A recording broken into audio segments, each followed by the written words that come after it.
Hello everyone, so this is episode 2 of the zone game. इस वाले episode के अंदर हम बेसिकली बात करेंगे different types of heart rates के बारे में। ये तीन तरीके के होते हैं। एक होता है मिनिमम हार्ट रेट, एक होता है मैक्सिमम हार्ट रेट और एक होता है नॉर्मल हार्ट रेट। इन तीनों के अंदर क्या क्या डिफरेंसेस हैं, तो आइए उसके ऊपर बात करते हैं। तो सबसे पहले बात करते हैं रेस्टिंग हार्ट रेट की। रेस्टिंग हार्ट रेट वो हार्ट रेट होता है जो आपका कंप्लीट रेस्ट के आसपास निकल के आता है। फॉर एग्जांपल, जब आप सुबह सुबह सोकर उठते हो उस टाइम पर रेस्टिंग हार्ट रेट कैलकुलेट करना सबसे ज्यादा एक्यूरेट माना जाता है और इसकी वैल्यूज अराउंड 40 to 60 के बीच में लाई करती हैं।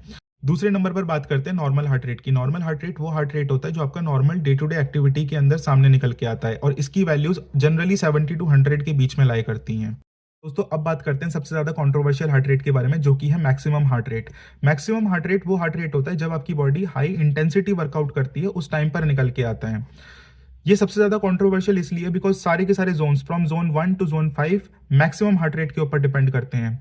इसको रफली कैलकुलेट करने का तरीका जो होता है वो होता है 220 minus your age. For example, अगर आपकी एज 30 ईयर्स है तो 220 माइनस 30 दैट इज 190। तो 190 आपका मैक्सिमम हार्ट रेट होगा। ये एक रफ फॉर्मूला है। इसके अंदर आप प्लस माइनस 10 बीपीएम कर सकते हो, बीट्स पर मिनट कर सकते हो। फॉर एग्जाम्पल, अगर मेरा मैक्सिमम हार्ट रेट 190 आ रहा है तो जरूरी नहीं है कि सामने वाले इंसान का भी मैक्सिमम हार्ट रेट 190 आएगा। मैक्सिमम हार्ट रेट हो चाहे रेस्टिंग हार्ट रेट हो या नॉर्मल हार्ट रेट हो, ये आपकी एज, आपके फिटनेस, आप किस तरीके से ट्रेनिंग प्रोग्राम को फॉलो कर रहे हो, आपका लाइफस्टाइल किस तरीके से चल रहा है, सारी चीजों के ऊपर डिपेंड करता है। इन तीनों को मॉनिटर करना इसलिए भी जरूरी पड़ता है बिकॉज अगर आप ओवर ट्रेनिंग कर रहे हो, आप डिहाइड्रेटेड हो, आप अच्छी तरीके से स्लीप नहीं ले रहे हो, न्यूट्रिशन नहीं ले रहे हो, तो ये इनकी वैल्यूज चेंज होंगी, फ्लक्चुएट करेंगी।